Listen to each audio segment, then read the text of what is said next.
And tortoise. Tortoise has lived for tons of years. Again came Varaha, who gave a breakthrough and introduced ability. The first Varaha is Varaha Avatar. Then came the next possibilities.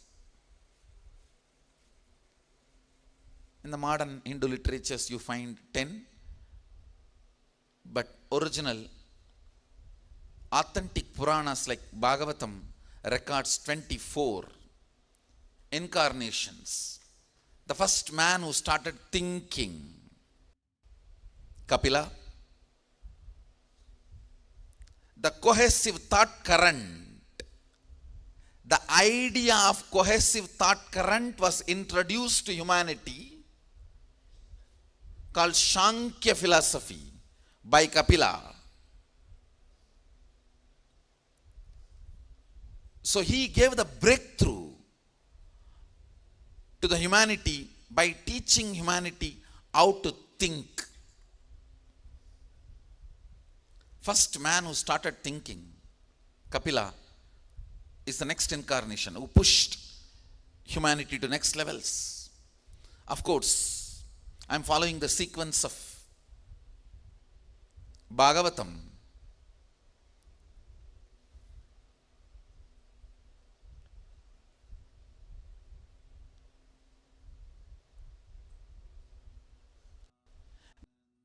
The various incarnations happened, gave a break conscious and gave next level. Then came Rama, who taught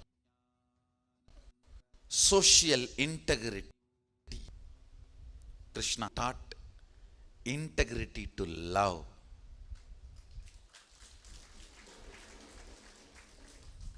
Much more than social integrity, personal integrity is the most authentic integrity. Krishna, who gave a breakthrough by the value of personal integrity.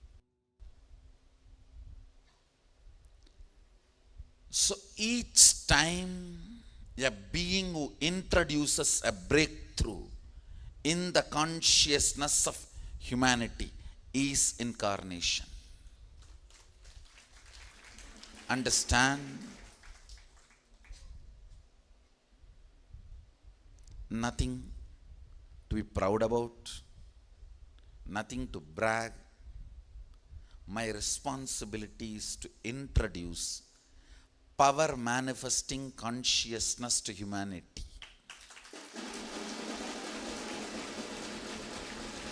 The breakthrough I am going to give it to human beings, humanity, is new consciousness which manifests powers of Sadashiva. You will see, before I leave the planet Earth, third eye will be everyday lifestyle for human beings.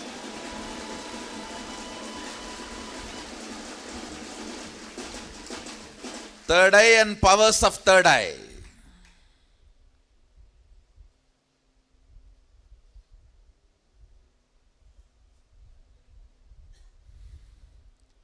Awakening.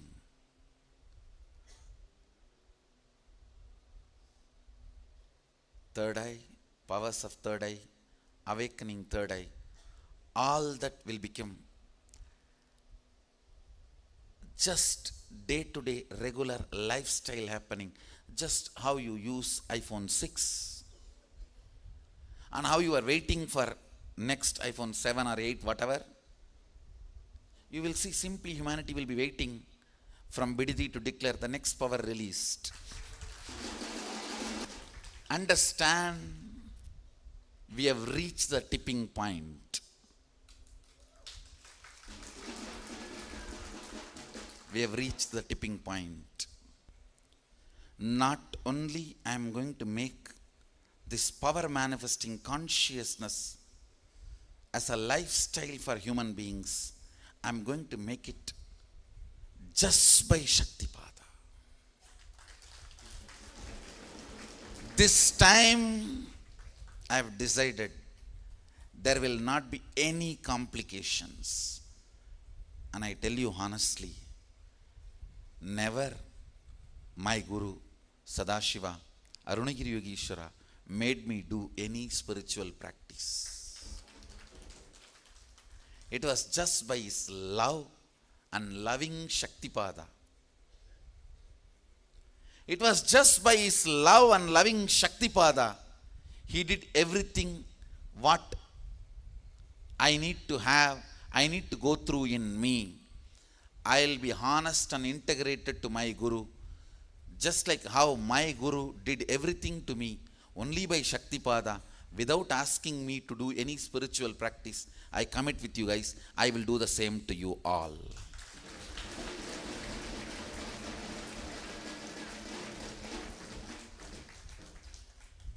When people don't listen, or when people don't understand the simplicity of Shaktipada, I have no other way than diverting them to some spiritual practice. But anybody trusts my integrity to my Guru, I give you guys my commitment. It is my integrity to my Guru Sadashiva Arunagiri Yogeshwara. He never made me do any spiritual practice, and tremendous patience. I tell you, the kind of the harassment he has to go through from me.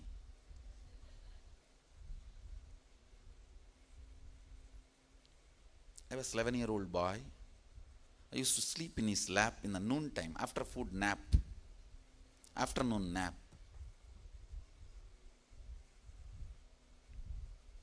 Even while I am sleeping in his lap,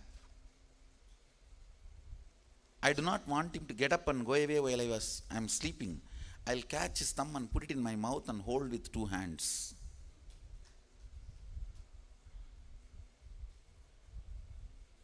He will sit with all his passions, without even removing his thumb.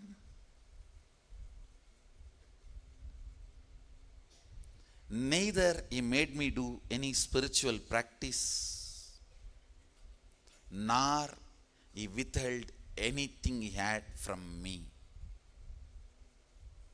It was pure Shaktipada through which he did whatever he need to do in me. So, O humanity, as integrity to my Guru, as my commitment to my Guru, Arunagiri Yogeshwara Sadashiva himself, I commit with you. I'll make this whole power manifesting consciousness, Sadashiva's power manifesting consciousness, Sadashiva's consciousness, as your lifestyle just by Shaktipat.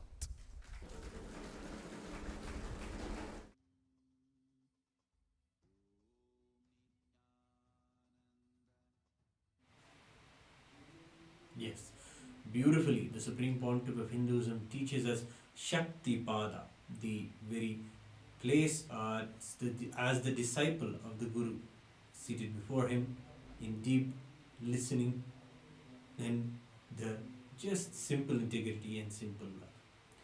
With this, we can understand the way that Paramashivoham has manifested so beautifully. And beautifully, the Supreme Pontiff of Hinduism was sharing with us the conscious breakthroughs that each of the incarnations of divinity have contributed to the humanity and to the whole universe. And we're also going to see the continuation of this clip where Swamiji talks more about Shaktipada, how we can have it with us and how it is something that we should immediately celebrate, as he is the one who's going to bring power manifesting consciousness as a reality. Let us take a look at this wonderful clip. Open wide, breathing pattern changes, mouth opens wide, ears start deeply listening, you are having Shaktipada.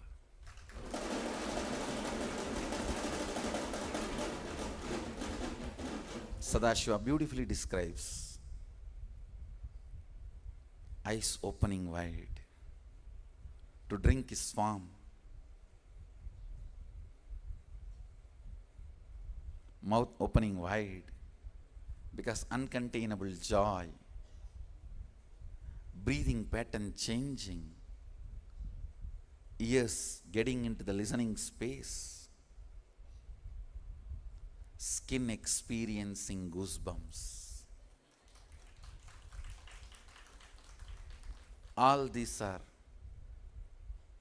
the clear definition that you are having Shaktipada. Whether you see him, remember him, celebrate him,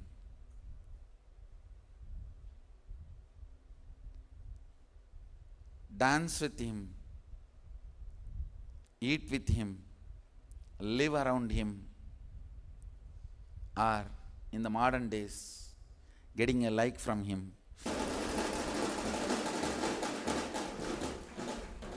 all, all, all this is Shaktipada.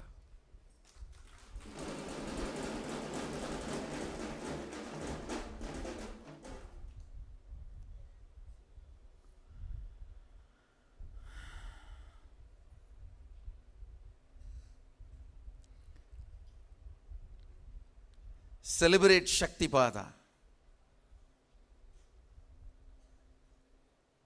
Most practical, easiest, best Shaktipada. People ask me, how to get the best Shaktipada from you, Swamiji? I tell you, live or alive, morning satsang is the best Shaktipada.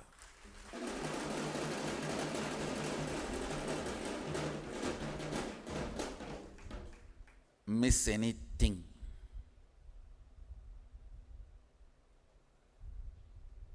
not morning satsang.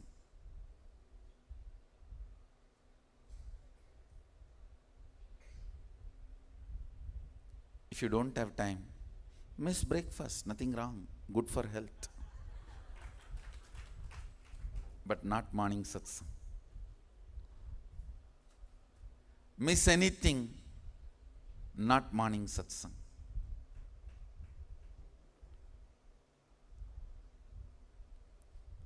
Celebrate Shaktipada. I tell you, it is my integrity to my Guru, Arunagiri Yogi Ishvara. I'll make this Sadashiva's consciousness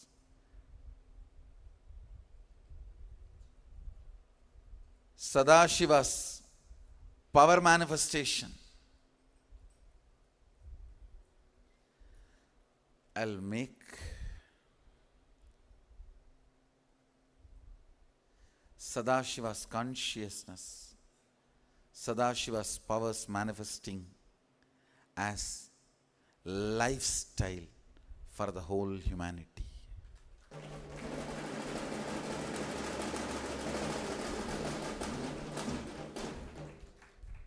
Understand? I am here for that purpose. Surely I'll do that to all of you.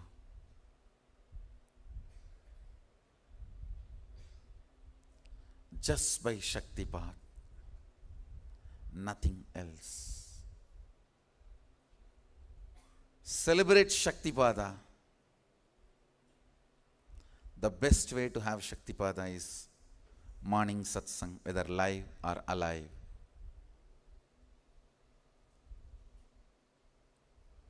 Morning satsang alone is enough to make you manifest powers. Understand, I am categorically declaring, it may be live or alive, morning satsangs alone is enough for you to manifest Sadashiva's powers and Sadashiva's consciousness. Everything else is help, supplement. But main course meal is morning satsang.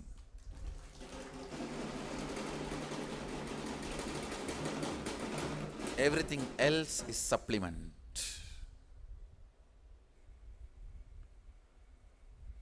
Morning. For you to have Shaktipada and manifest Sadashiva's powers and Sadashiva's consciousness.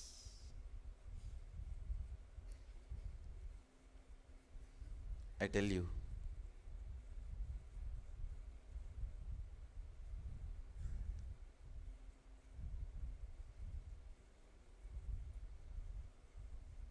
you can believe, no, power manifestation is not for me. I know Balasans are doing, I know Mahayoga is doing, I know there are many people who are doing Sadashivoham participants. I want you to know 87% of Sadashivoham participants have written in their own handwriting in the feedback form, they are able to manifest comfortably at least one power of Sadashiva.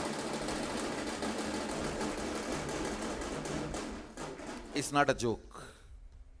Listen carefully.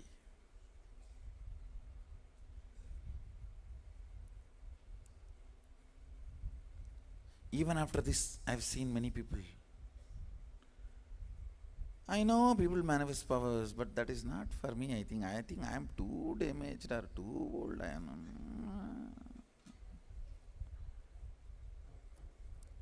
And one fortunate thing is, you are free to have these beliefs. It is not necessary you need to convince yourself. Fortunately, your beliefs are too shallow.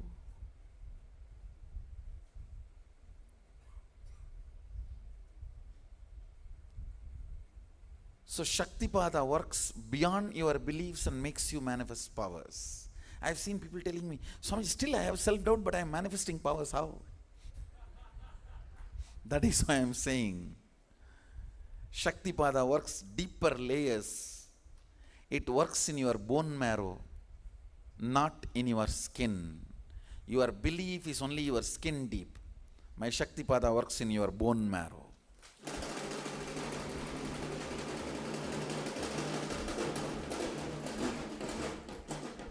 Shaktipada manifesting Sadashiva's powers is independent of your self-doubt and guru doubt. Independent of your SDHD and GDHD.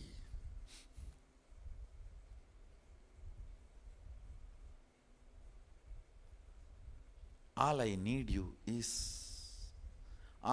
from you is sitting for Shaktipada, nothing else. I don't need your belief. It is too shallow and too poor. Give that to the religion which are asking for it.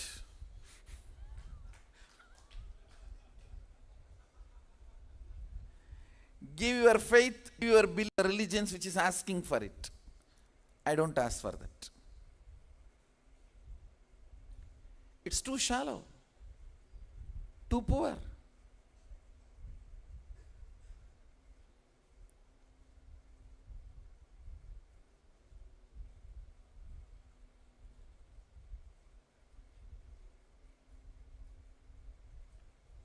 Too easy to get.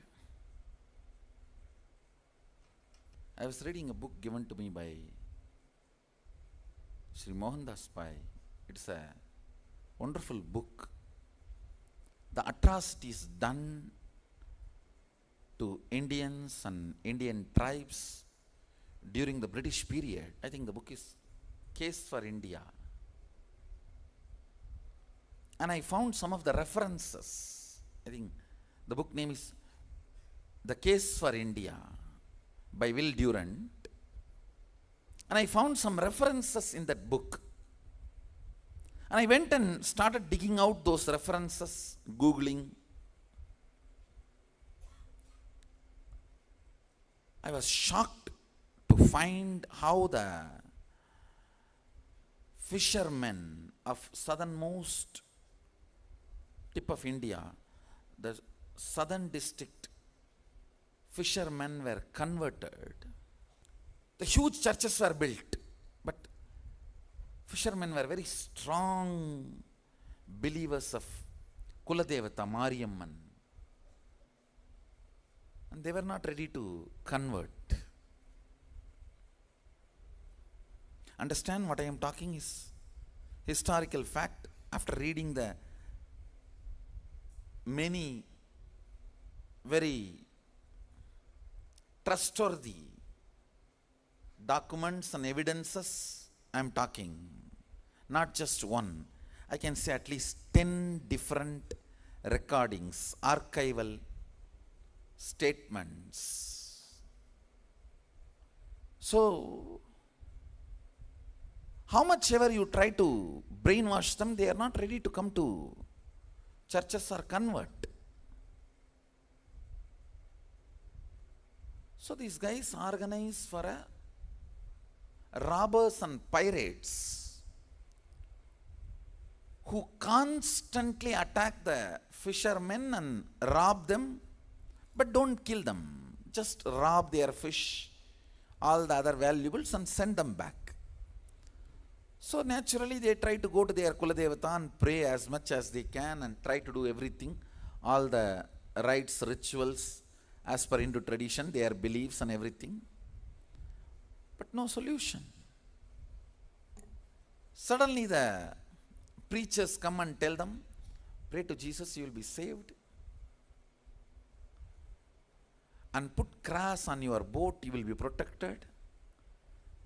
And those pirates and robbers don't attack the boats which carries that symbol.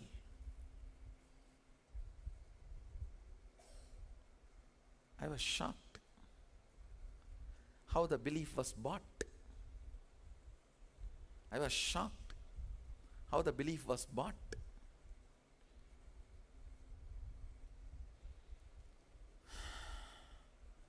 O Sadashiva, I thank you for the religion you made me born in, which does not demand shallow faith and belief.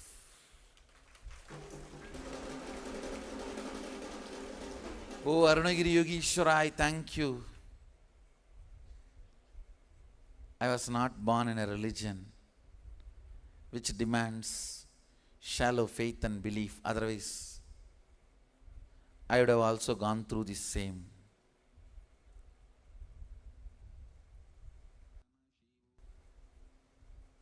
Or I would have done this to others. You neither made me go through, nor made me do this to others. You gave me your Shaktipada, and you taught me the science to give Shaktipada to others, which does not need your shallow faith and shallow beliefs. I don't need to send pirates. I am blessed enough to be born in a religion which believes in Shaktipada. I should say, which lives Shaktipada, not believes. It is be and lives.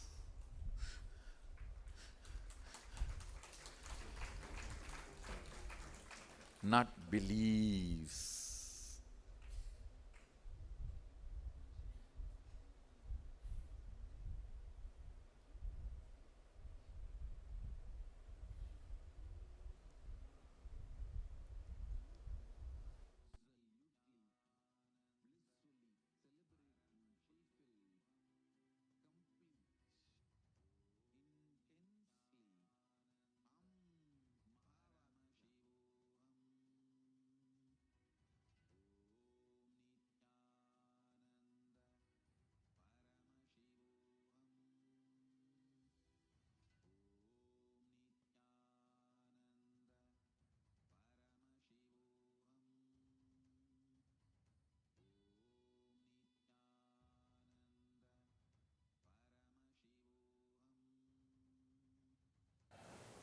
And one more thing, after the 12th is awakened, there are hundreds of new layers opens up. That is what, the new layers when it opens up, that is what is Purnavatara. Means that so many different truths and revelations constantly being revealed to the world, constantly being shared to the world. So actually, now we can make this whole thing as a simple medical test. We can see how many strands of your DNA is awakened and give you the report. Are you going through depression? See, third is awakened, fourth is getting awakened. Don't eat my head. Go. I am not interested anymore in sitting and consoling you. And I am not interested anymore in sitting and talking to you. And even after I talk, you think I am consoling you. I am not interested in consoling you. I have the medical report, get out. Go and do the next job. We'll make it very clear. Because it's all science, simply provable. Simply provable. I think first we will prove, working on my DNA, that 12 strands are awakened. When that is clearly proved, then this whole science is proved. And I will clearly reveal, when you cross the lust, the third strand is awakened. When you cross the fear, the fourth strand is awakened. When you cross the unknown feeling, whether fear or lust, you don't even know, the fifth strand is awakened. When you cross the suffocation, which you can't even call as a fear or insecurity or greed, you can't name it, but just you are angry. You are just angry at everything. Especially it will be usually directed towards me only. Because I am the only person who is constantly seen by your eyes and gets recorded. So it's like when you look at this light for 2 seconds and close your eyes, you will see the imprint of that light inside. You will see the negative of that light inside. Same way, naturally, constantly you are seeing me only. So when you close your eyes, you will see the negative of me inside and put the blame on me. So the fighting with master, that is the time that sixth strand is getting awakened. So now we will make all this as a medical test. If somebody is depressed, send the DNA for test, that's all. And no appointment. Till the DNA report comes, no appointment. And if the DNA report comes, I don't even need to talk. Now you know, go, do next. That's all. I tell you, surely within 1 or 2 years we will make this whole thing as science. Then the mass production of enlightenment can happen. It doesn't need to be like a one by one, piece by piece. Mass production can happen. It's only that final tattooing we will do piece by piece. See, the body will produce in mass. We need to have some uniqueness, so we will just have a tattoo. Yes. The tattooing we will do in unique way. But the production can become mass. That is what I am saying. Huge number of indigo kids are landing on the planet Earth. That's one thing. Second thing, systematically the mass production of an enlightenment science is landing on the planet Earth. I am the Vastu engineer and new builder. The Vastu engineering means that altering the existing building is the science I am talking. This awakening the different strands of DNAs. And I am very clear, I am very confident, I am very sure, simply we can prove all these things. Simply we can prove, because no way these guys can have the insights I am having. It is simply their scientific explanation. So I know for scientific explanation simply matches with my insight. And we will just create a system of mass production of enlightenment. Mass production of enlightenment. And I think this is the way we are going to really help the 2012 happening. We are going to be the great help to the human consciousness, to elevate the human consciousness in this way only. This kind of way only, we are going to be a big help to the human consciousness for 2012. So the essence is three things. First, see who am I. The personality which can be changed is not you. So dig, then who am I? When you feel you are hitting the dead end or suffocation, increase the seeking, intensity, passion, and look again. When I say again, again and again and again and again, till you awaken the next strand of DNA, next strand of DNA, next strand of DNA.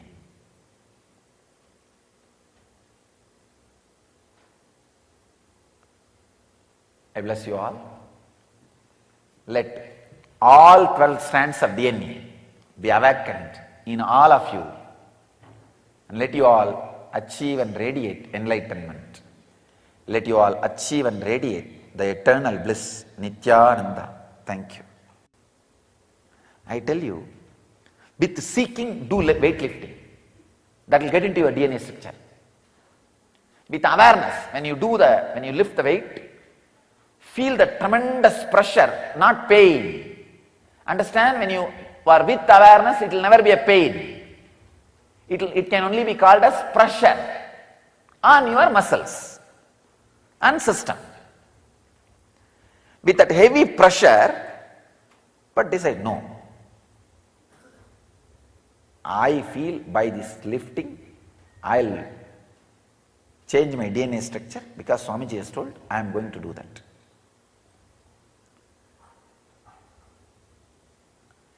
With awareness, with seeking, go on doing which your muscle does not want to do. This is one point I am telling you. I am giving you the tips on how these ideas can become your experience step by step. Step by step. I am not interested in poetic theories. I am interested in practical how to. I am telling you exactly how to. Later on I will give you the poetic theories. Oh, when your 12-strand DNA is awakened, you feel like Andal and Meera, sing like Kabir, and dance like Chaitanya. I can sing that poetic song. No, I am not interested. I am talking like Swatmarama. I am not talking like Chaitanya or Meera. No. I am talking like Swatmarama. Means how? If you go and tell in front of Swatmarama, when the 12 strands is awakened, and you sing like Meera, you dance like Chaitanya, you sit like Buddha, he may just straight away throw a stone on you and say, come on, tell me how. Don't go on be teasing me. Tell me how. So now I am talking like Swatmarama. I am not talking like some poet. No. I am not talking like Bauls and Sufis. No. I am talking like Swatmarama. Bauls and Sufis, if you see the whole tradition, it is nothing but go on singing the glory of all the 12 strands of DNA awakened. Okay, who says no? I understand. If all the 12 strands of DNA is awakened, the whole body will feel like honey. I understand. Tandadu yendanai, kondadu undanai, sadurar yargolo, arunachala. I understand. I gave me, but I got you. Means I gave up the body with 2 strands of DNA awakened, and I got the body with 12 strands of DNA awakened. And who is intelligent? I am the intelligent. Okay, all these things. But how? So come on to the how. The how is first step. See, who am I? The lump of the identity and lump of the identity which negates the identity. These two are you as on now. Please understand. If I use the example of this apple, this part which you are seeing is what you are showing to the world. This part which you are not able to see is the part which has ability to change this part. You understand? When this part has some suffering,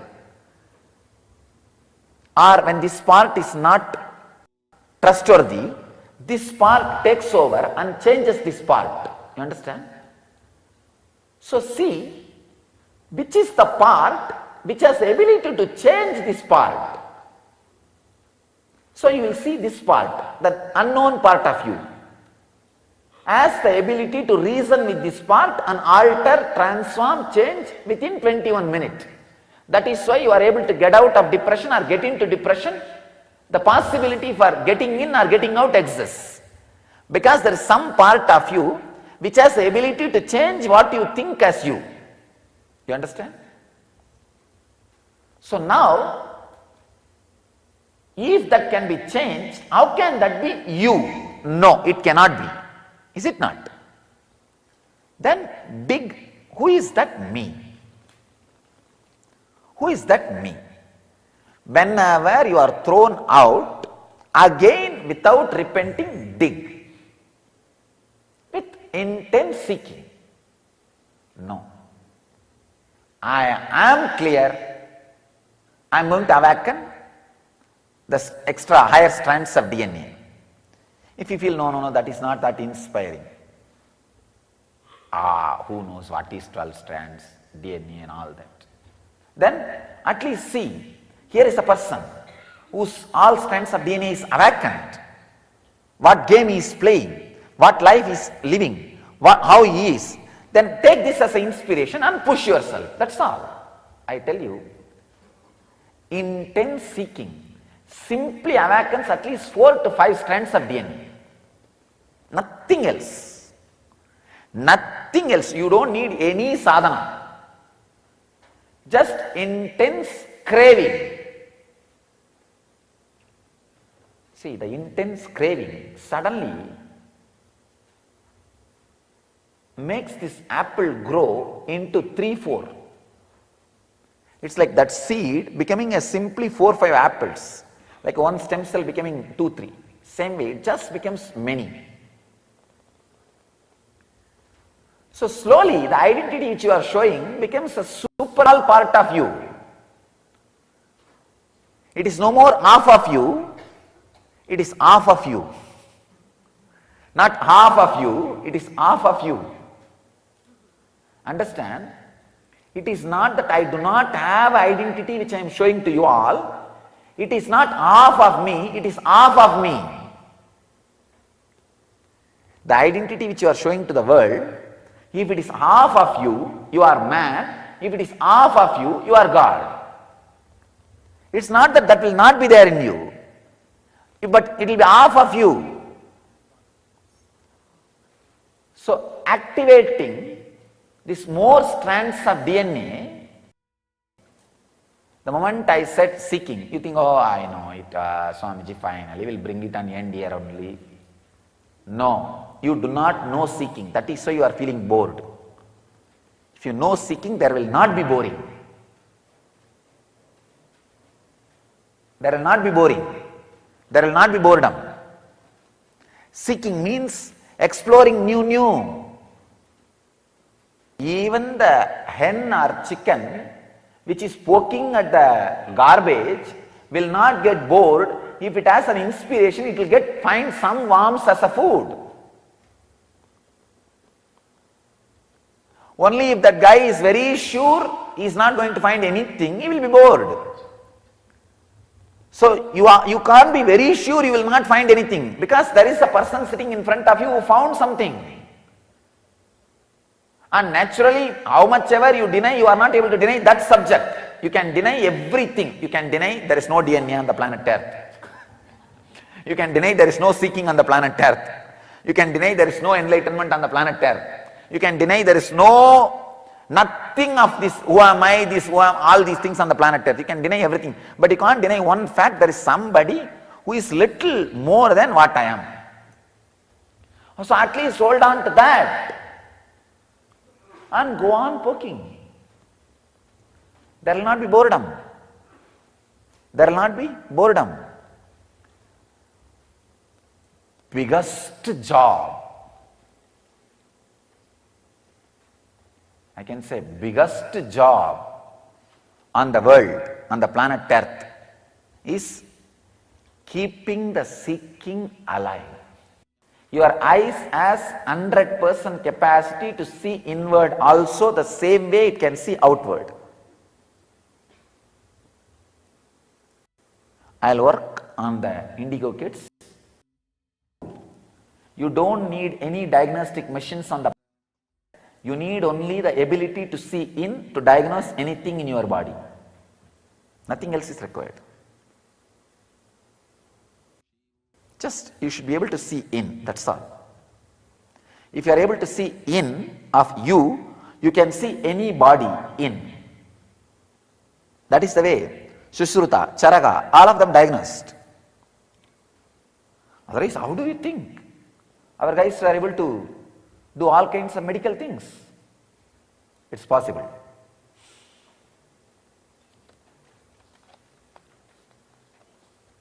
So I have some more researches, but first I will finish one by one. So I have brought some 3-4 important truths today. I'll first talk one after another. First thing, children born throughout the history of humanity to raise the frequency of the planet that have more than 2 strands of active DNA. They are called indigo children. Fortunately, after the 60s and 70s, the 60 rebels and 70 hippies, most of them were indigo children. Please understand. The 60 rebels, 70 hippies. The 60s there is a huge rebel movement started. The 70s there is a huge hippie movement started. Many of them were indigo children. Unfortunately, the society is so cunning, so frozen, unable to accommodate them, labeled them as negative and pushed them aside.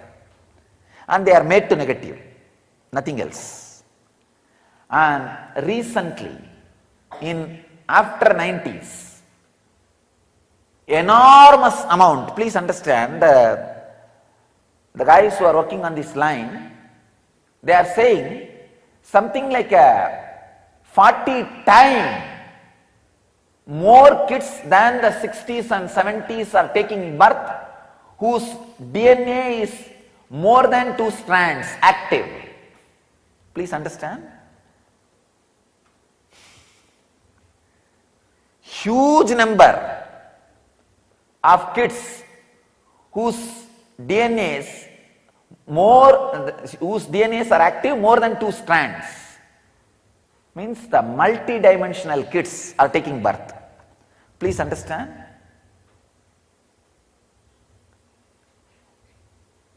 This is a solid proof, a huge uplifting in human consciousness is happening. I tell you, this is the best time to be in planet Earth. Best time to be in planet Earth. Especially this 2012 to 2020, I am seeing a miraculous happening. Just yesterday I declared, 2020 whole year, I have decided I am going to spend walking from Kanyakumari to Kashmir with 10,000 sannyasis.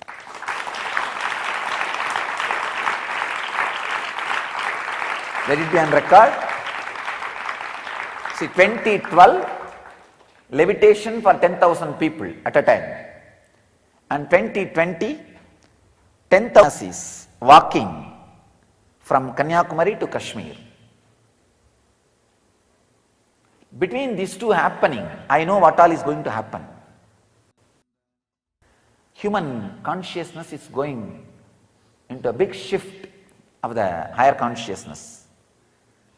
The 2012 is really going to be a happening year. Great positive happening year. So the amazing number of kids, indigo kids happening on the planet Earth. And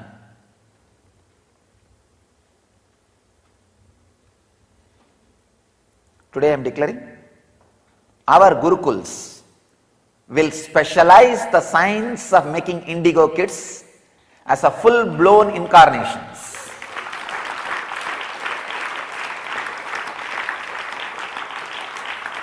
So we will take up, and already we have created, now we are taking up a full-fledged infrastructure and facility specially dedicated to indigo kids. So we will work specially on indigo kids so that they will become a full-blown incarnations, full-flowered incarnations. By the time they become 21. By the time they become 21, they should be full-blown incarnation.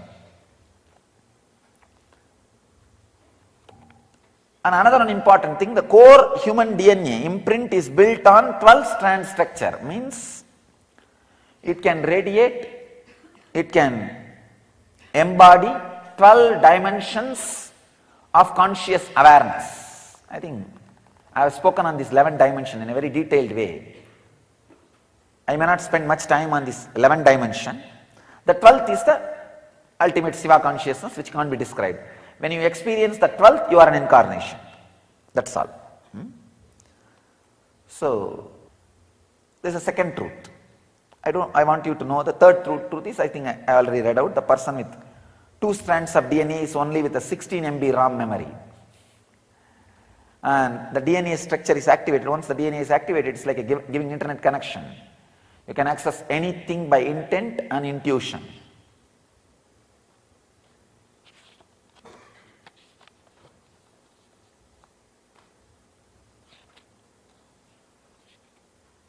So all other things as I read out. First I wanted to explain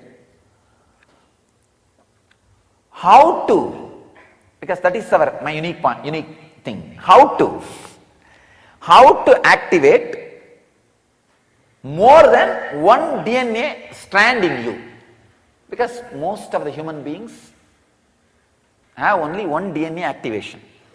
When you become a seeker, ready to take the risk of renouncing the sensual pleasure for something which you don't understand, the second DNA gets awakened. Second strand DNA gets awakened. Practically all of you, second strand DNA gets awakened. Because even for 1 month, if you have just 2 meals and taking bath twice a day and not having sex for something which you are not really tangible enough now. See, at least none of you have any tangible idea why you are doing that. Maybe you have that trust over Apta Pramana. Oh, if this guy is enlightened and this is what enlightenment, I would like to have it. That's all. That's all is the reason why you are eating twice a day and taking bath twice a day and abstaining from the sex and abstaining from all pleasures and everything. So this proves very clearly your second strand DNA is already awakened. How to awaken the next level strand DNAs? Understand?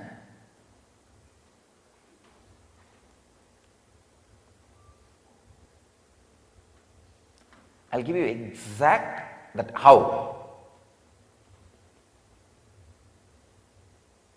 I don't want to use the old words. If I use the old words, you will say, oh, I know about it, it's okay. I tried it, not working out, so I am not going to be, I will not be able to awaken the third strand of DNA. No, you can. You can. Please understand. Remember who you are really. Remember who you are really. So naturally, like a lump you will feel, one part is that identity which you are showing to the world. Then one part will say, no, this is not, because this changes. I myself can convince myself to change the identity which I am projecting to the world in half an hour and can change it into another one. Is it not? See, sometimes when you are not able to maintain that identity, or when that identity gives you suffering, in half an hour, one cycle of time, one circle of time, the 21 minutes, you sit and talk to yourself and change it. Is it not? Then how can you be that? Not. It's liquid. It's changing. How can that be the me? No. Then what is me? What is me? In few minutes, naturally, you will feel there is some point in which you are cornering you. What is me?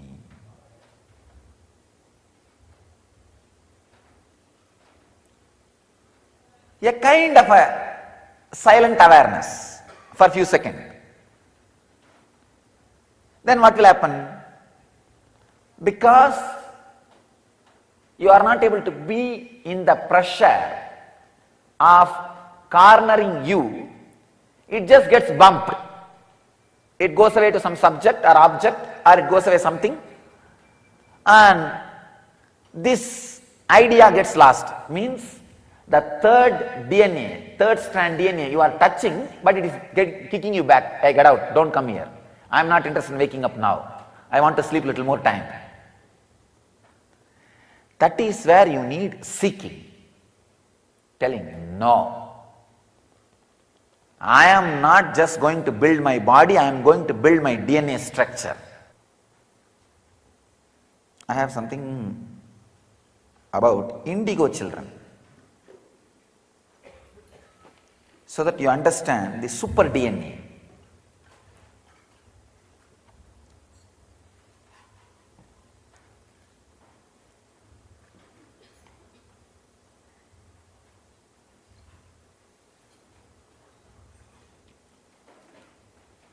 See, children born throughout the history of humanity to raise the frequency of the planet and human consciousness, having more than 2 strands of DNA, active DNA, are called indigo children, or rainbow children, crystal children. There are 3-4 names.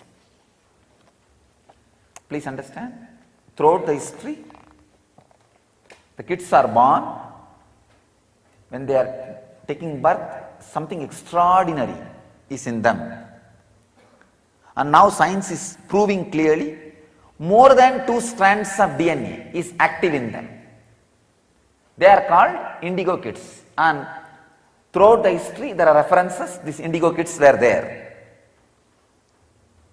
The core human DNA imprint is built on 12-strand structure, which says human form was designed to embody 12 dimensions of conscious awareness. I always used to talk about these 11 dimensions. The 12th is the Shiva state.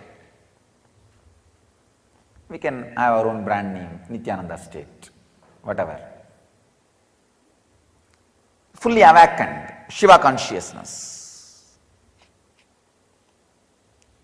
Please understand, these are the Shastra Pramanas, means the eternal truths revealed by modern day rishis. Then I will add my understanding about these 12 strands,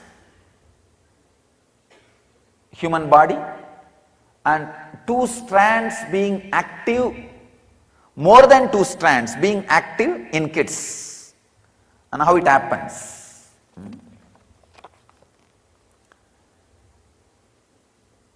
It's from a scientist and researcher, Cheryl Kakshialansa. The junk DNA or a dormant DNA activation is a tremendous gift to accelerate the spiritual awakening of collective consciousness on the planet. This is a quotation, means some research from that person. A person with 2 strands of DNA, with only 1 strand active, is like a computer with access to only 16 MB RAM memory. Can run only few programs.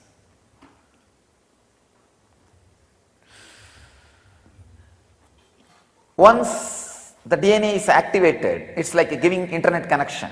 You can access anything by intent and intuition. Please understand, these are not my words. These are the collections from different researchers and discoveries. The dormant DNA activation level controls your frequency. Every time when a DNA is activated, you download higher consciousness from soul, identity, and attract people, places, events of similar high frequency. Again, it may look like my words, it is not my words.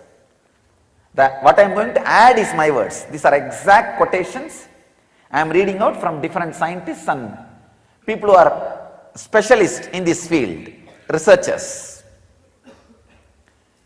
DNA activation not only has an effect on the individual, but this change will affect the individual's ancestors, 3 to 5 generations in the past as well as 3 to 5 generations in the future.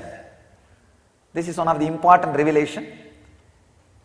In the Sannyas Upanishads, there is a very clear mention. If one person takes sannyas and elevates his consciousness, sannyas is nothing but awakening the different layers of your DNA. It says very clearly, Munned Janmathirkum Pinnedthirkum Piravikkadan Tirthan Perumagan Neethargadan Sannyasi. It's the exact translation I am giving you from the Tamil Vedantics. So that says, when somebody takes sannyas and raises his frequency, please understand, not the after 7th generation of you. Don't think only the after 7th generation, not just after 7th generation, before 7th generation, who passed away, who left the body, their frequency is raised. It's a very tricky thing. But scientists are saying, I will comment on this, and then you will understand what they meant by this. Munned Janmathirkum Pinned Janmathirkum Piravikkadan Tirthan Neethargadan Neetha Sannyasi. See, the exact meaning of this word is that as long as you are a grihastha, you are a married person, you are bound to do shraddha for the elders. So you have to, every month on the Amavasya day, you are supposed to offer the Pitru Darpana. Every year, the Tithi on which he passed away, they left the body, you are supposed to give all the traditional offerings. So the biggest argument is, if you become sannyasi, you cannot do this Nittar Kadan. Means you are debt to the ancestor who left the body. So the grihasthas argue, there is a sin, so you should not become a sannyasi. For that, it's called Prashnottara Malika. Means the question is asked by a disciple, master answers. In that Prashnottara Malika, this concept is discussed. So the answer Guru gives is this line, which I said. Munned Janmathirkum Pinned Janmathirkum. See, once you become sannyasi and raise your consciousness, you have done the Nittar Kadan. Nittar Kadan means you paid the loan, the debt of the ancestors for front 7 and back 7.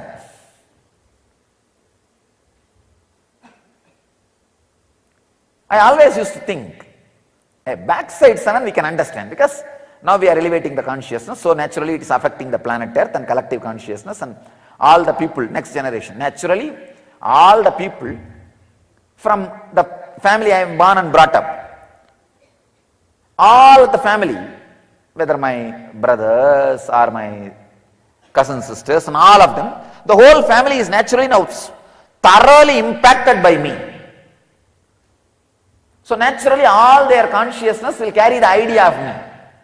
I hear many times some of my uncles' kids and all, they say that I will go away with Swamiji, I will be with Swamiji, and they dress like me, or they talk like me, they try to do puja like me, or they try to behave like me. Even my own sister's, cousin sister's son, 2-3 kids, they try to ask, when can I become Swami like you? So they are thoroughly impressed. This we can understand logically. But how can the past 7 generation? It's possible. I'll explain how that is possible. And one more thing, after the 12th is awakened, there are hundreds of new layers opens up. That is what, the new layers when it opens up, that is what is Puranavatara. Means that so many different truths and revelations constantly being revealed to the world. Constantly being shared to the world. So actually, now we can make this whole thing as a simple medical test. We can see how many strands of your DNA is awakened and give you the report. Are you going through depression? See, third is awakened, fourth is getting awakened. Don't eat my head. Go. I am not interested anymore in sitting and consoling you. And I am not interested anymore in sitting and talking to you. And even after I talk, you think I am consoling you. I am not interested in consoling you. I have the medical report, get out. Go and do the next job. We will make it very clear. Because it's all science, simply provable. Simply provable. I think first we will prove, working on my DNA, that 12 strands are awakened. When that is clearly proved, then this whole science is proved. And I will clearly reveal, when you cross the lust, the third strand is awakened. When you cross the fear, the fourth strand is awakened. When you cross the unknown feeling, whether fear or lust, you don't even know, the fifth strand is awakened. When you cross the suffocation, which you can't even call as a fear or insecurity or greed, you can't name it, but just you are angry. You are just angry at everything. Especially it will be usually directed towards me only. Because I am the only person who is constantly seen by your eyes and gets recorded. So it's like when you look at this light for 2 seconds and close your eyes, you will see the imprint of that light inside. You will see the negative of that light inside. Same way, naturally, constantly you are seeing me only. So when you close your eyes, you will see the negative of me inside and put the blame on me. So the fighting with Master, that is the time that sixth strand is getting awakened. So now we will make all this as a medical test. If somebody is depressed, send the DNA for test, that's all. And no appointment. Till the DNA report comes, no appointment. And if the DNA report comes, I don't even need to talk. Now you know, go, do next. That's all. I tell you, surely within 1 or 2 years we will make this whole thing as science. Then the mass production of enlightenment can happen. It doesn't need to be like a one by one, piece by piece.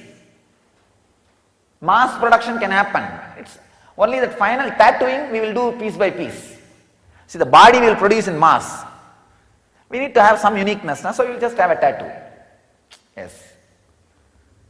The tattooing we will do in a unique way. But the production can become mass. That is what I am saying. Huge number of indigo kids are landing on the planet Earth. That's one thing. Second thing, systematically the mass production of an enlightenment science is landing on the planet Earth. I am the Vastu engineer and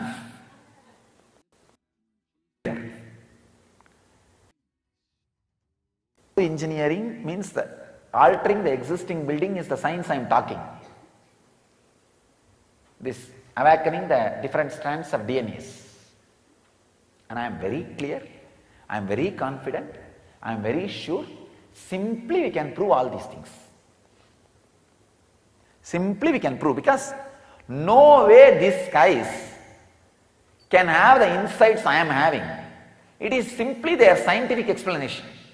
So I know for sure their scientific explanation simply matches with my insight. And we will just create a system of mass production of enlightenment. Mass production of enlightenment. And I think this is the way we are going to really help the 2012 happening. We are going to be the great help to the human consciousness, to elevate the human consciousness during this, in this way only. This kind of way only, we are going to be a big help to the human consciousness for 2012. So the essence is three things. First, see who am I. The personality which can be changed is not you. So dig, then who am I? When you feel you are hitting the dead end or suffocation, increase the seeking, intensity, passion, and look again. When I say again, again and again and again and again, till you awaken the next strand of DNA, next strand of DNA, next strand of DNA.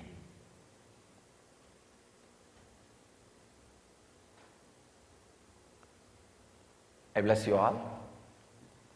Let all 12 strands of DNA be awakened in all of you, and let you all achieve and radiate enlightenment. Let you all achieve and radiate the eternal bliss, Nityananda. Thank you. I tell you, that will get into your DNA structure. With awareness, when you lift the weight, feel the tremendous pressure, not pain. Understand, when you are with awareness, it will never be a pain. It can only be called as pressure on your muscles and system. With that heavy pressure, but decide, no. I feel by this lifting, I'll change my DNA structure because Swamiji has told, I am going to do that.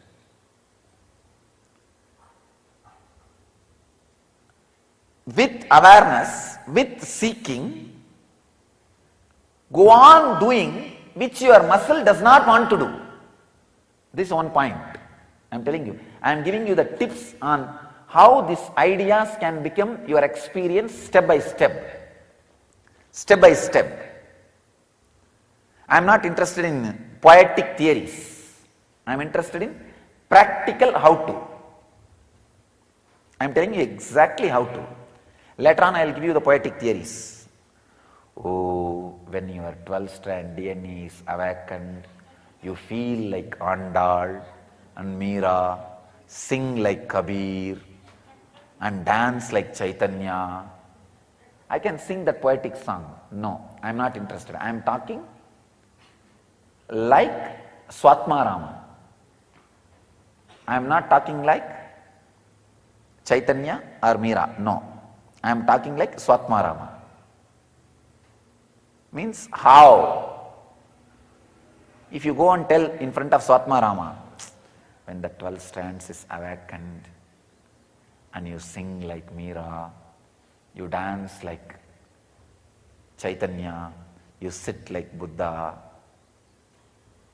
he may just straight away throw a stone on you and say, come on, tell me how. Don't go on be teasing me. Tell me how. So now I am talking like Swatmarama. I am not talking like some poet. No. I am not talking like Bauls and Sufis. No. I am talking like Swatmarama. Bauls and Sufis, if you see the whole tradition, it is nothing but go on singing the glory of all the 12 strands of DNA awakened. Okay, who says no? I understand. If all the 12 strands of DNA is awakened, the whole body will feel like honey. I understand. Tandadu yendanai, kondadu undanai, sadurar yargolo, arunachala. I understand. I gave me, but I got you. Means I gave up the body with 2 strands of DNA awakened and I got the body with 12 strands of DNA awakened. And who is intelligent? I am the intelligent. Okay, how? So command how is first step. See who am I. The lump of the identity and lump of the identity which negates the identity. These two are you as on now. Please understand. If I use the example of this apple, this part which this part which you are not able to see is the part which has ability to change this part. You understand? When this part has some suffering, or when this part is not trustworthy, this part takes over and changes this part. Part which has the ability to change this part. So you will see this part, the unknown has the ability to reason with this part and alter, transform, change within 21. That is why you are able to get out of depression or get into depression. The possibility for getting in or getting out exists, because there is some part of you which has the ability to change what you think as you.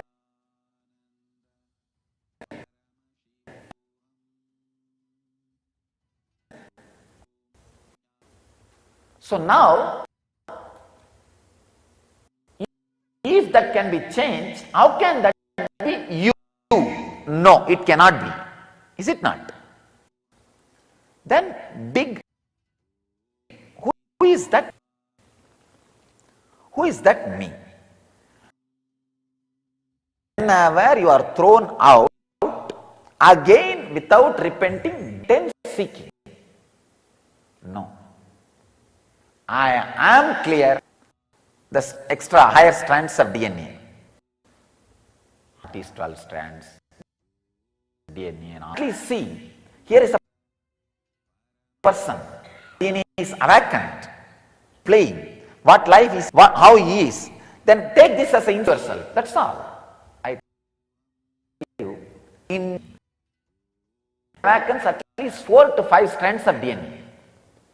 Nothing else. Nothing else. You don't need any sadhana. Just intense craving. See, suddenly makes this apple grow into 3-4. It's like that seed becoming a simply 4-5 apples. Like one stem cell becoming 2-3. Same way, it just becomes many. So slowly the identity which you are showing becomes a super part of you. Half of you, half of you. Not half of you, it is half of you. Understand? It is not that I do not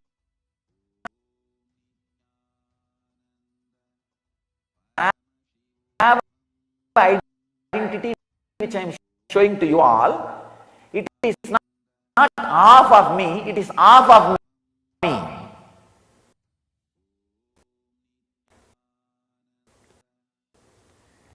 The identity which you are showing to the world, if it is half of you, you are man. If it is half of you, you are God. It's not that that will not be there in you, but it will be half of you. So active this more strands of DNA. The moment I said seeking, you think, oh, I know it, Swamiji finally will bring it on end here only. You do not know seeking. That is why you are feeling no seeking. There will not be boring. There will not explore. Even our chicken looking at the garbage will not, if it has an inspiration, it will find some worms as a food.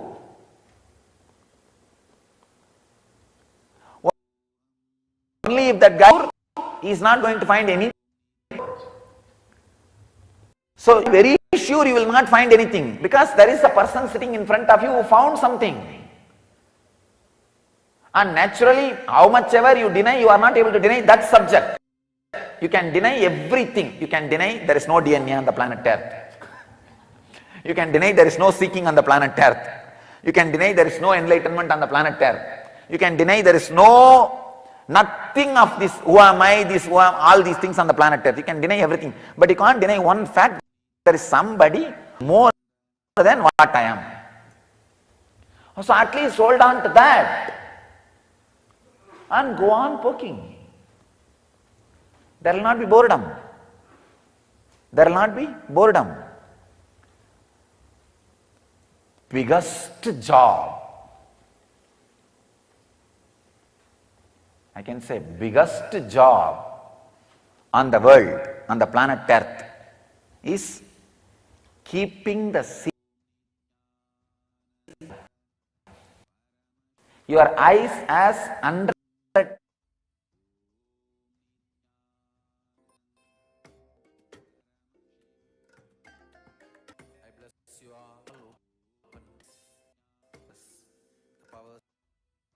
Om Nithyananda Paramashivoham.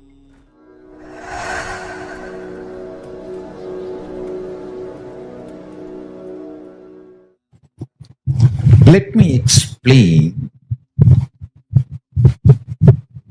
the multiple reasons for why avatars happen. First, when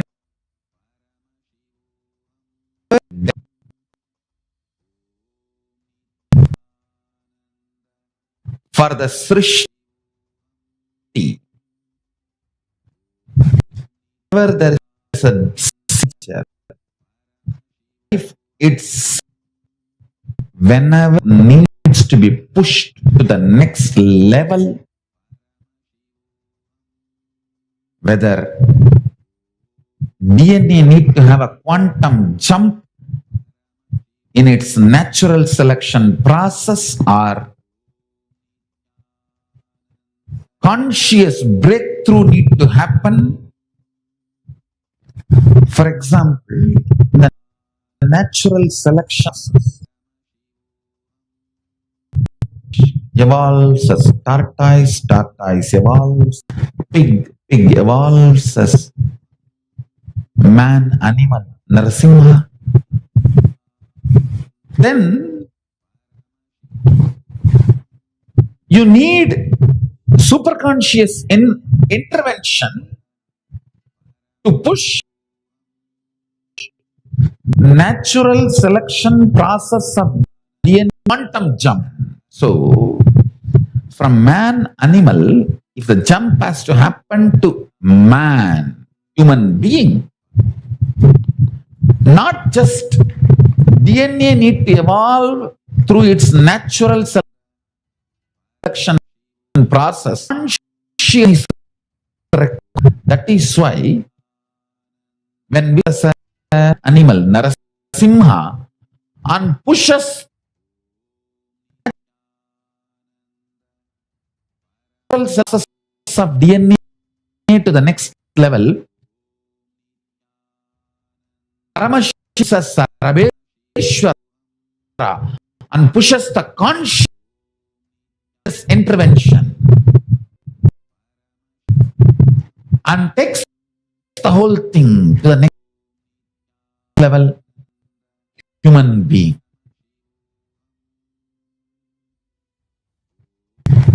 Every time when Vishnu comes as incarnation to give a natural selection breakthrough of a DNA, Vishnu comes and gives a breakthrough DNA process. Paramashiva comes breakthrough in superconscious level.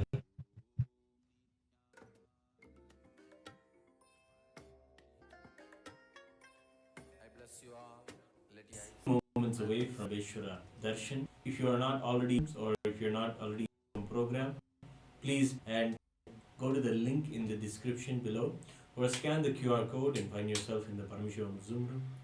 The two beautiful and very sacred things for the reason for being inside the Paramashivoham Zoom room is you will get to have the Naina Diksha of the Swam, of the Supreme Pontiff in Hinduism. The Naina Diksha is the ancient practice in Hinduism of presenting ourselves in front of the deity, in front of the Guru, by their eyes falling on us. Tremendous amounts of suffering is removed. Lifetimes of karma that happens just the eyesight of the Guru. One more thing important is by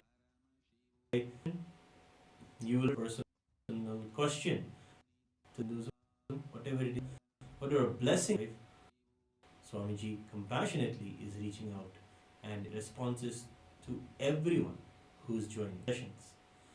So because of this beautiful gifts from the Supreme Pontiff of Hinduism, you should immediately register and find yourself inside the program right now. Of course, this program in this Chaturmasya is available absolutely for free for anyone.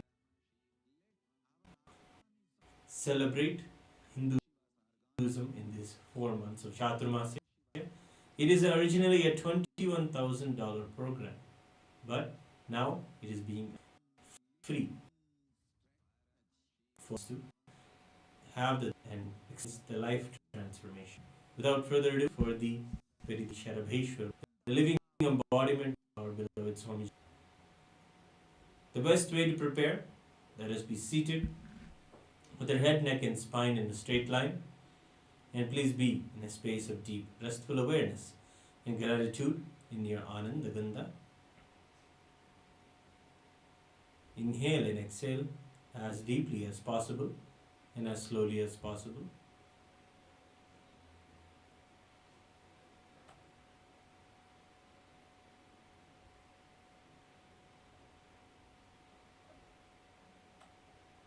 Visualize Paramashiva with the 25 heads,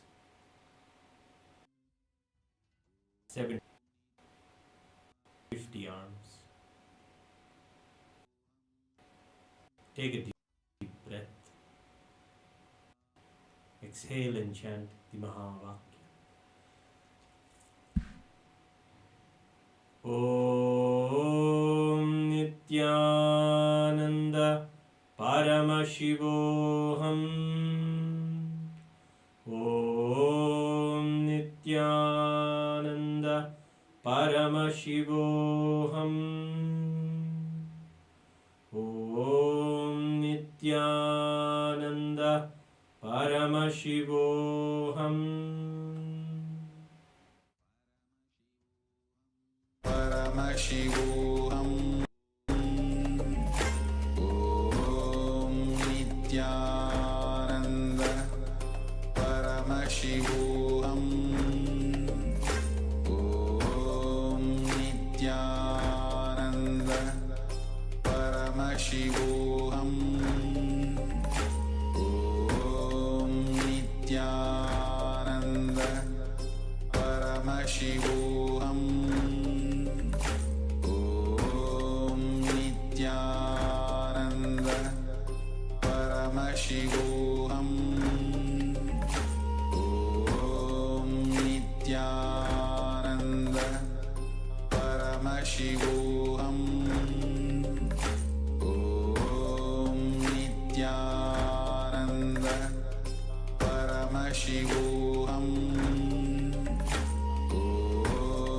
Nithyananda Paramashivoham.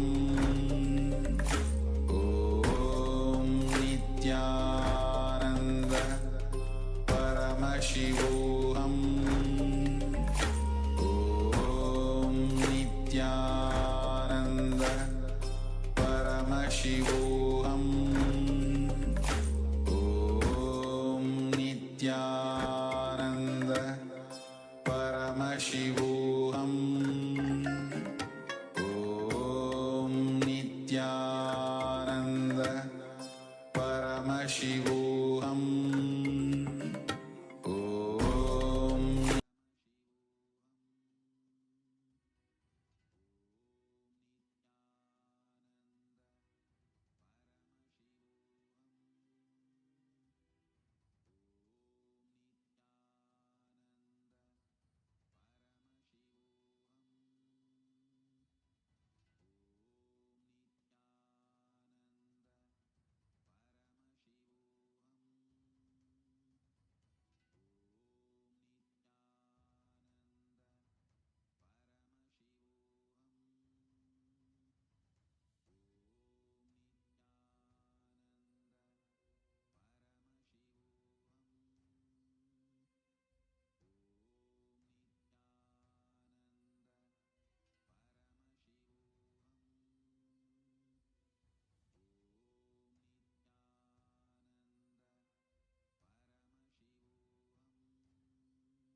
and respects.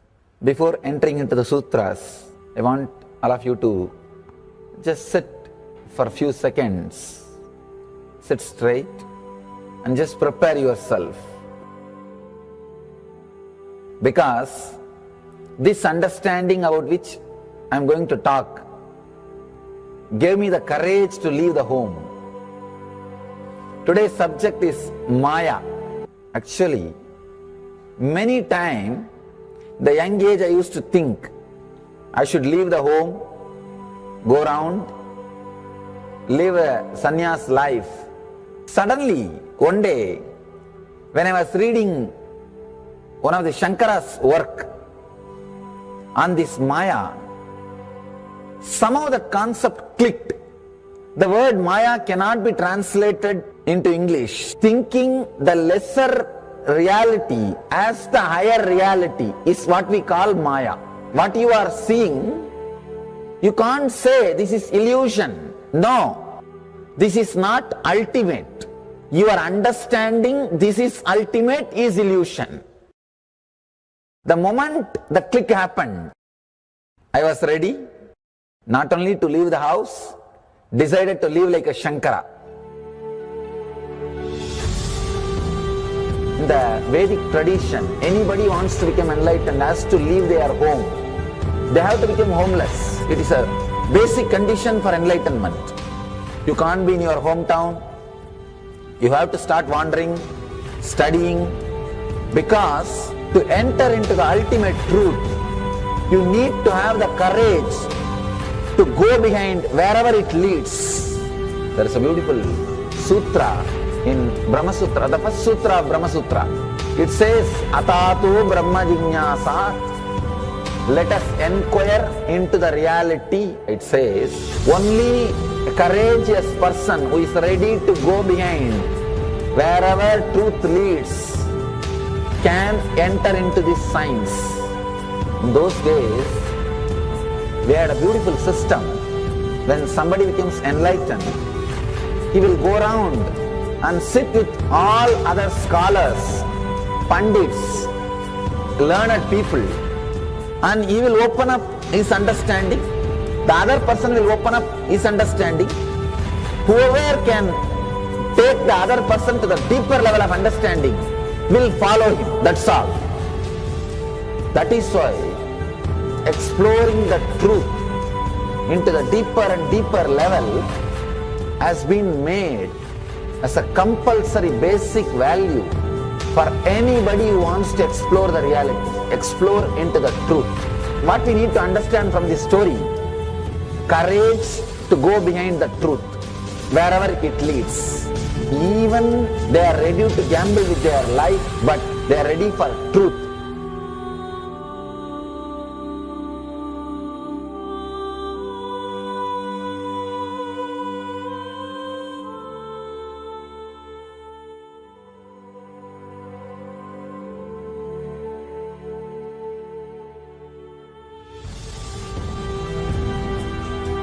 If you accept or start working on the reality, whatever you see can be Maya. It feels as if the ground on which you are standing is opening or giving way, is taken away. It needs courage. It may suddenly open a new door to you. You must be able to go into the door, only then you can see the next door. Because I am trying to reproduce the same understanding and experience which happened in me. Understand, when I understood that Maya, the concept of Maya, it gave me so much of joy and courage to do anything. I decided I will live like a Shankara. There is every possibility you will catch the glimpse. I am not telling you will run away from a home. You will have the same energy and excitement and liberation when you realize this truth. If this one concept Maya is understood logically by you, no suffering can make low curve in you. Nobody can exploit you easily. If you can just open that courage, this understanding can open new doors for you. If you understand this clearly, you will have the courage. If you have little courage, you will have understanding. It's like a circle. Who will start first? I represent Kailasa nation led by Supreme Pontiff of Hinduism, Sri Nithyananda Paramashivam, which speaks on behalf of 2 billion Hindus around the world who do not have a voice representing them in these international forums.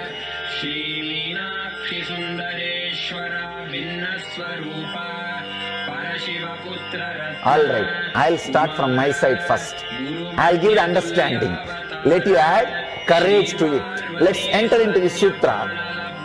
Illusions deceive, colors circumscribe, even divisibles are indivisible.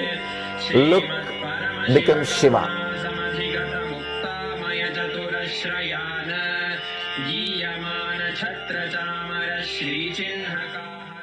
Welcome you all with my love and respects. Before entering into the sutras, I want all of you to just sit for a few seconds. Sit straight and just prepare yourself. Because this understanding about which I am going to talk gave me the courage to leave the home. Today's subject is Maya. Actually, many times, the young age I used to think I should leave the home, go around, live.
Connecting with the divine with your eyes closed is meditation. Connecting with the divine with your eyes open is darshan. Come, let us all now move from meditation to darshan.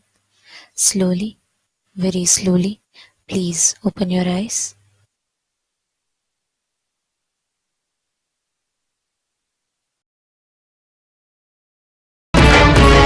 नित्यने नित्यानंदने नित्यने नित्यने नित्यानंदने नित्यने नित्यने नित्यानंदने नित्यने नित्यने नित्यानंदने ಈ ಧರೆಯನ್ನು ಸಲಹಲು ನೀ ಬಂದಿಹನೆ ಜೀವನ್ ಮುಕ್ತಿಯ ನೀ ಕೊಡುವವನೇ ಈ ಧರೆಯನ್ನು ಸಲಹಲು ನೀ ಬಂದಿಹನೆ ಜೀವನ್ ಮುಕ್ತಿಯ ನೀ ಕೊಡುವವನೇ ನಿತ್ಯನೇ ನಿತ್ಯನೇ ನಿತ್ಯಾನಂದನೇ ನಿತ್ಯನೇ ನಿತ್ಯನೇ ನಿತ್ಯಾನಂದನೇ.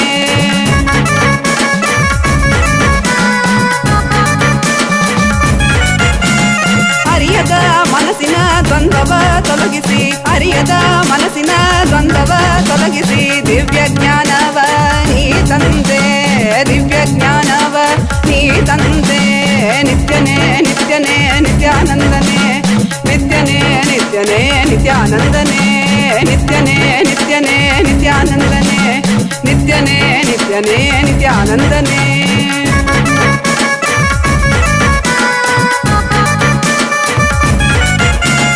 ನಂಬಿದ ಭಕ್ತರ ಬಾಳಲಿ ಕೈಲಾಸ ಕಾಣುವ ಬೆಂಬಲ ನೀ ಕೊಡುವೆ.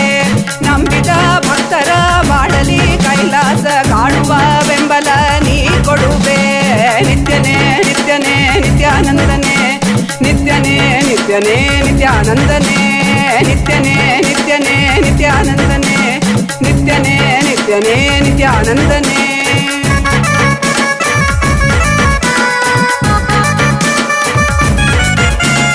ಚಂದದಿ ಕಾಣುವ ಮಾಯೆಯ ಮುಸುಕನು ತೆರೆಯುವ ಬುದ್ಧಿಯ ನೀ ತರುವೆ.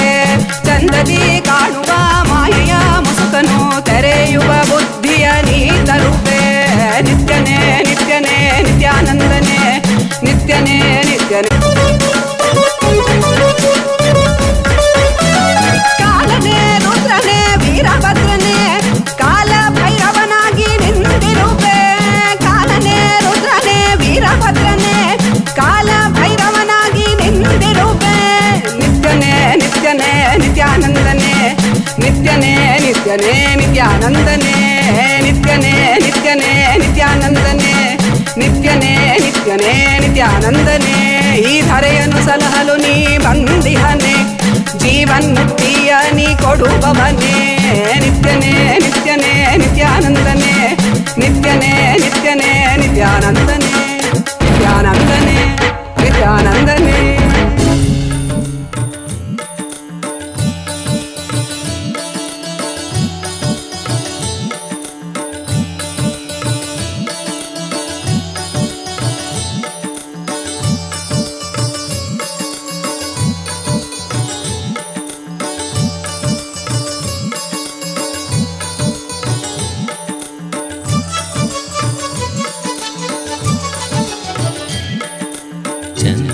ಚಂದ್ರಕಲಾಧರ ನಿತ್ಯಾನಂದ, ಸಸಿವದನಾಂ ಶಿವ ನಿತ್ಯಾನಂದ.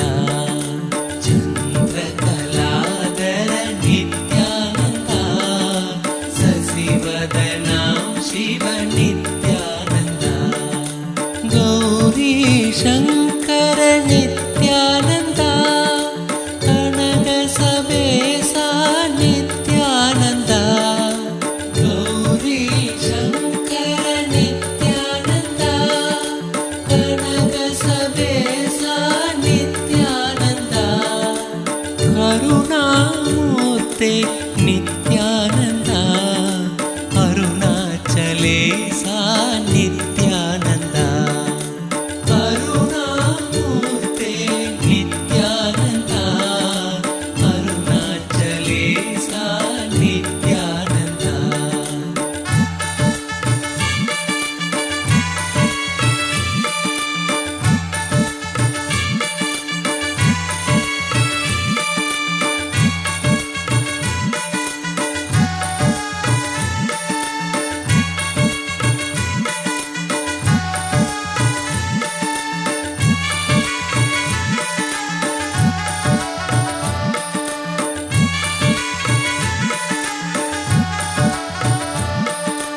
ಕೇಶವ ನರಹರಿ ನಿತ್ಯಾನಂದ, ಶ್ಯಾಮ ಗೋಪಾಲ ನಿತ್ಯಾನಂದ.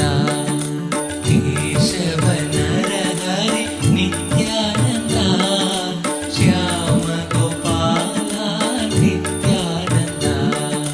ಮುರಳಿ ಗೋಪಾಲ ನಿತ್ಯಾನಂದ, ಮುರಳಿ ಮನೋಹರ ನಿತ್ಯಾನಂದ. ಮುರಳಿ ಗೋ